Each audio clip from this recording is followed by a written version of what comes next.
ಪಸ್ಕದ ಕುರಿಮರಿಯು ನಮಗಾಗಿ ಕೊಯ್ಯಲ್ಪಟ್ಟಿದೆ. ನಮಗಾಗಿ ಕೊಯ್ಯಲ್ಪಟ್ಟ ಆ ಯಜ್ಞದ ಕುರಿಮರಿಯು ನಮ್ಮ ರಕ್ಷಕನು, ನಮ್ಮ ಕರ್ತನು, ನಮ್ಮ ಒಡೆಯನೂ ಆದ ಯೇಸು ಕ್ರಿಸ್ತನೇ.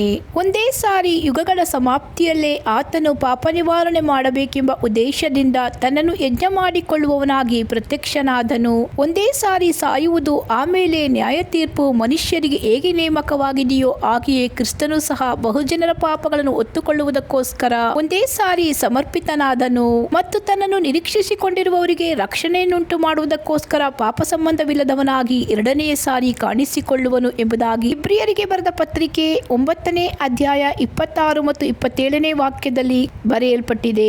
ಧರ್ಮಶಾಸ್ತ್ರದ ಪ್ರಕಾರ ಸ್ವಲ್ಪ ಕಡಿಮೆ ಎಲ್ಲಾ ವಸ್ತುಗಳು ರಕ್ತದಿಂದಲೇ ಶುದ್ಧೀಕರಿಸಲ್ಪಡುವವು, ರಕ್ತಧಾರ ಇಲ್ಲದೆ ಪಾಪ ಪರಿಹಾರ ಉಂಟಾಗುವುದಿಲ್ಲ ಎಂಬುದಾಗಿ ದೇವರ ವಾಕ್ಯ ಹೇಳುವಂತೆ ಲೋಕದ ಸಕಲ ಮನುಷ್ಯರ ಪಾಪಗಳನ್ನು ನಿವಾರಿಸುವುದಕ್ಕಾಗಿ ಕ್ರಿಸ್ತ ಯೇಸು ಕಲ್ವಾರಿ ಶಿಲುಬೆ ಮೇಲೆ ತನ್ನನ್ನೇ ಸಮರ್ಪಿಸಿಕೊಂಡು ಯಜ್ಞದ ಕುರಿಮರಿಯಂತೆ, ಪಸ್ಕದ ಕುರಿಮರಿಯಂತೆ ತನ್ನ ರಕ್ತವನ್ನೇ ಸುರಿಸಿ ಸಕಲ ಮನುಷ್ಯರ ಪಾಪಗಳನ್ನು ನಿವಾರಣೆ ಮಾಡಿದರು. ದೇವರಾದ ಯೇಸು ಕ್ರಿಸ್ತನ ರಕ್ತವು ಕಲ್ವಾರಿ ಶಿಲುಬೆ ಮೇಲೆ ಕುರಿಮರಿಯ ರಕ್ತವೋ ಎಂಬಂತೆ ಚೆಲ್ಲಲ್ಪಡುವುದಕ್ಕಿಂತ ಮುಂಚೆಯೇ ಐಗುಪ್ತ ದೇಶದಲ್ಲಿ ದಾಸತ್ವದಲ್ಲಿದ್ದ ಇಸ್ರಾಯೇಲನ್ನು ಬಿಡುಗಡೆ ಮಾಡುವ ದಿನದಲ್ಲಿ ಪಸ್ಕದ ಕುರಿಮರಿಯು ಐಗುಪ್ತ ದೇಶದಲ್ಲಿ ಕೊಯ್ಯಲ್ಪಟ್ಟಿತು. ಪಸ್ಕದ ಕುರಿಮರಿಯನ್ನು ಕೊಯ್ದು ಅದರ ರಕ್ತವನ್ನು ತಮ್ಮ ಮನೆಯ ನಿಲುವಂಗಿಗಳ ಪಟ್ಟಿಗಳಿಗೂ ಮನೆಯ ಬಾಗಿಲಿಗೂ ಹಚ್ಚಿ ಸಂಹಾರಕ ದೂತನು ಯಾವ ಇಸ್ರಾಯೇಲರನ್ನು ಮುಟ್ಟದಂತೆ ಆ ಇಸ್ರಾಯೇಲರಿಗಾಗಿ ಕೊಯ್ಯಲ್ಪಟ್ಟ ಕುರಿಮರಿಯೇ ಪಸ್ಕದ ಯಜ್ಞದ ಕುರಿಮರಿ. ಆ ಪಸ್ಕದ ಕುರಿಮರಿಯ ರಕ್ತವು ಅಂದಿನ ಇಸ್ರಾಯೇಲರನ್ನು ರಕ್ಷಿಸಿದ ಹಾಗೆ ಲೋಕದಲ್ಲಿರುವ ಸಕಲ ಮನುಷ್ಯರ ಪಾಪ ನಿವಾರಣೆ ಮಾಡಿ ಸಕಲ ಮನುಷ್ಯರಿಗಾಗಿಯೂ ಕೊಯ್ಯಲ್ಪಟ್ಟ ಯಜ್ಞದ ಪಸ್ಕದ ಕುರಿಮರಿಯೇ ನಮ್ಮ ಕರ್ತನಾದ ಯೇಸು ಕ್ರಿಸ್ತನು. ಪಸ್ಕದ ಕುರಿಮರಿಯು ಕೊಯ್ಯಲ್ಪಟ್ಟ ಆ ದಿನದ ಸೂಚನೆಯೇ ಪಸ್ಕ ಹಬ್ಬ ಎಂಬುದಾಗಿ ಯಹೂದ್ಯರು ಇಂದಿಗೂ ಆಚರಿಸುತ್ತಾರೆ. ಈ ಪಸ್ಕ ಹಬ್ಬವು ಯಹೂದ್ಯರ ಮೊದಲನೇ ತಿಂಗಳಾದ 14ನೇ ದಿನವಾದ ಇಂದು ನಡೆಯುತ್ತಿದೆ. ಪಾಸೋವರ್ ಎನ್ನುವ ಈ ಪಸ್ಕ ಹಬ್ಬವು ಏಪ್ರಿಲ್ 22 ಸೋಮವಾರ ಸಂಜೆ ಆರಂಭವಾಗಿ ಏಪ್ರಿಲ್ 30 ಮಂಗಳವಾರ ಸೂರ್ಯ ಮುಳುಗಿದ ನಂತರ ಮುಕ್ತಾಯವಾಗುತ್ತದೆ.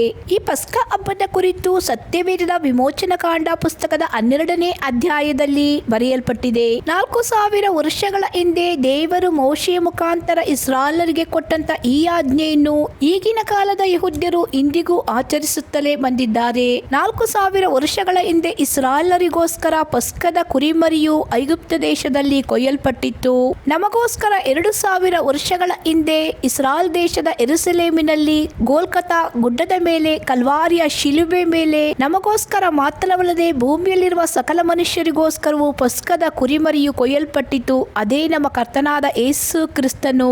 ಪಸ್ಕದ ಕುರಿಮರಿಯು ನಮಗಾಗಿ ಕೊಯ್ಯಲ್ಪಟ್ಟಿತು ಎಂಬ ದೇವರ ವಾಕ್ಯಕ್ಕನುಸಾರ ಯೇಸು ಕ್ರಿಸ್ತನು ನಮಗೋಸ್ಕರ ಪಸ್ಕದ ಯಜ್ಞದ ಕುರಿಮರಿಯಾಗಿ ಕಲ್ವಾರಿಯ ಶಿಲುಬೆ ಮೇಲೆ ಜಜ್ಜಲ್ಪಟ್ಟರು. ಈ ದಿನಗಳ ಕುರಿತು ವಿಮೋಚನಕಾಂಡ ಪುಸ್ತಕದ 12ನೇ ಅಧ್ಯಾಯದಲ್ಲಿ ದೇವರು ಹೇಳಿದ್ದೇನೆಂದರೆ, ಎಲ್ಲಾ ಮಾಸಗಳಲ್ಲಿ ಇದೇ ನಿಮಗೆ ಆದಿ ಮಾಸವಾಗಿರಬೇಕು, ಇದೇ ನಿಮಗೆ ಪ್ರತಿ ವರ್ಷದ ಮೊದಲನೇ ತಿಂಗಳಾಗಿರಬೇಕು.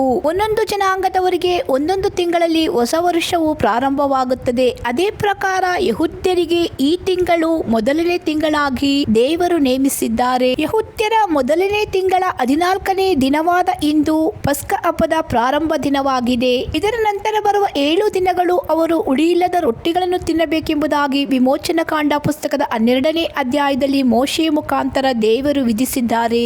ಅದಕ್ಕನುಸಾರ ದೇವರು ಅಪ್ಪಣೆ ಮಾಡಿದ್ದೇನೆಂದರೆ, ಈ ತಿಂಗಳಿನ 10ನೇ ದಿನದಲ್ಲಿ ನಿಮ್ಮ ನಿಮ್ಮ ಗೋತ್ರಗಳ ಪ್ರತಿಯೊಂದು ಮನೆಯವರು ಒಂದೊಂದು ಕುರಿಮರಿಯನ್ನಾಗಲಿ ಆಡುಮರಿಯನ್ನಾಗಲಿ ತೆಗೆದುಕೊಳ್ಳಬೇಕು. ಆ ಮರಿಯು ಪೂರ್ಣಾಂಗವಾದ 1 ವರ್ಷದ ಗಂಡಾಗಿರಬೇಕು. ಕುರಿಗಳಿಂದಾಗಲಿ ಆಡುಗಳಿಂದಾಗಲಿ ಅದನ್ನು ತೆಗೆದುಕೊಳ್ಳಬಹುದೆಂಬುದಾಗಿ ದೇವರು ವಿಮೋಚನಕಾಂಡ 12ನೇ ಅಧ್ಯಾಯದಲ್ಲಿ ಹೇಳಿದ್ದಾರೆ. ಈ ತಿಂಗಳಿನ 14ನೇ ದಿನದವರೆಗೂ ಅವುಗಳನ್ನು ಇಟ್ಟುಕೊಂಡಿದ್ದು ಆ ದಿನದ ಸಂಜೆ ವೇಳೆಯಲ್ಲಿ ಇಸ್ರಾಯೇಲರ ಸಮೂಹದವರೆಲ್ಲರೂ ತಮ್ಮ ತಮ್ಮ ಕೂಟಗಳಲ್ಲಿ ಕೊಯ್ಯಬೇಕು. ಅವರು ಅವುಗಳ ರಕ್ತದಲ್ಲಿ ಸ್ವಲ್ಪ ತೆಗೆದು ತಾವು ಆ ಭೋಜನವನ್ನು ಮಾಡುವ ಮನೆ ಬಾಗಿಲಿನ 2 ನಿಲುವು ಕಂಬಗಳಿಗೂ ಮೇಲಿನ ಪಟ್ಟಿಗೂ ಹಚ್ಚಬೇಕು ಎಂಬುದಾಗಿ ವಿಮೋಚನಕಾಂಡ 12ನೇ ಅಧ್ಯಾಯದ 7ನೇ ವಚನದಲ್ಲಿ ಬರೆಯಲ್ಪಟ್ಟಿದೆ. ಮತ್ತು ದೇವರು ಹೇಳಿದ್ದೇನೆಂದರೆ, ಇದು ಯೆಹೋವನಿಗೆ ಆಚರಿಸತಕ್ಕ ಪಸ್ಕ ಹಬ್ಬವು. ಆ ರಾತ್ರಿ ನಾನು ಐಗುಪ್ತ ದೇಶದ ನಡುವೆ ಹಾದು ಹೋಗಿ ಮನುಷ್ಯರಲ್ಲಾಗಲಿ ಪಶುಗಳಲ್ಲಾಗಲಿ ಚೊಚ್ಚಲಾಗಿರುವುದನ್ನೆಲ್ಲ ಸಂಹರಿಸುವೆನು. ಐಗುಪ್ತ ದೇಶದ ಸಮಸ್ತ ದೇವತೆಗಳಿಗೂ ಶಿಕ್ಷೆ ಮಾಡುವೆನು. ನಾನು ಯೆಹೋವನು. ನೀವು ಬಾಗಿಲಿಗೆ ಹಚ್ಚಿದ ಆ ರಕ್ತವು ನೀವಿರುವ ಮನೆಗಳನ್ನು ಸೂಚಿಸುವುದಾದ ಕಾರಣ ನಾನು ಅದನ್ನು ಕಂಡು ನಿಮಗೆ ಯಾವ ನಷ್ಟವನ್ನು ಮಾಡದೆ ಮುಂದಕ್ಕೆ ದಾಟಿ ಹೋಗುವೆನು. ನಾನು ಐಗುಪ್ತರನ್ನು ಸಂಹರಿಸುವಾಗ ನಿಮಗೆ ಯಾವ ಹಾನಿಯೂ ಉಂಟಾಗುವುದಿಲ್ಲ ಎಂಬುದಾಗಿ ವಿಮೋಚನಾ ಕಾಂಡ 12ನೇ ಅಧ್ಯಾಯದ 13ನೇ ವಚನದಲ್ಲಿ ದೇವರು ಹೇಳಿದ್ದಾರೆ. ಮತ್ತು 14, 15, 16ನೇ ವಚನಗಳಲ್ಲಿ ಬರೆಯಲ್ಪಟ್ಟಿರುವುದೇನೆಂದರೆ, ಆ ದಿನವು ನಿಮಗೆ ಜ್ಞಾಪಕಾರ್ಥವಾಗಿರುವುದು, ಅದರಲ್ಲಿ ಯೆಹೋವನ ಘನಕ್ಕಾಗಿ ಹಬ್ಬವನ್ನು ಮಾಡಬೇಕು, ಅದನ್ನು ಶಾಶ್ವತ ನಿಯಮವೆಂದು ತಲತಲಾಂತರಕ್ಕೂ ಆಚರಿಸಬೇಕು. 7 ದಿವಸ ನೀವು ಹುಳಿಯಿಲ್ಲದ ರೊಟ್ಟಿಗಳನ್ನು ತಿನ್ನಬೇಕು. ಮೊದಲನೇ ದಿನದಲ್ಲಿಯೇ ಹುಳಿ ಹಿಟ್ಟನ್ನೆಲ್ಲ ನಿಮ್ಮ ಮನೆಗಳೊಳಗಿಂದ ತೆಗೆದು ಬಿಡಬೇಕು. ಆ ದಿವಸ ಮೊದಲುಗೊಂಡು 7 ದಿವಸಗಳೊಳಗೆ ಯಾವನಾದರೂ ಹುಳಿ ಬೆರೆಸಿದ್ದನ್ನು ತಿಂದರೆ ಅವನು ಇಸ್ರಾಯೇಲರಿಂದ ತೆಗೆದು ಹಾಕಲ್ಪಡಬೇಕು. ಮೊದಲನೇ ದಿವಸದಲ್ಲಿ ದೇವರಾಧನೆಗಾಗಿ ಸಭೆ ಕೂಡಬೇಕು. 7ನೇ ದಿನದಲ್ಲಿಯೂ ದೇವರಾಧನೆಗಾಗಿ ಸಭೆ ಕೂಡಬೇಕು.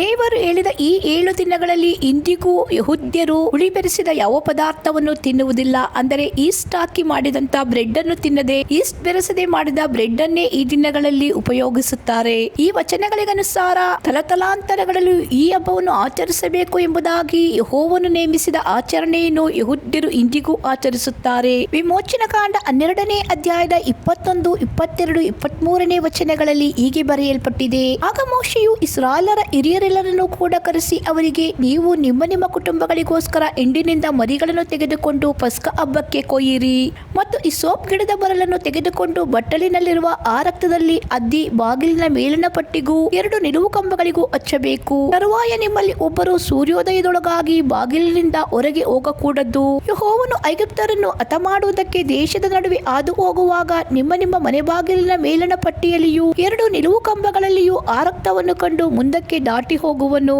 ನಿಮ್ಮ ಪ್ರಾಣ ತೆಗೆಯುವುದಕ್ಕೆ ಸಂಹಾರಕನನ್ನು ನಿಮ್ಮ ಮನೆಗಳಲ್ಲಿ ಬರಗೊಡಿಸುವುದೇ ಇಲ್ಲ.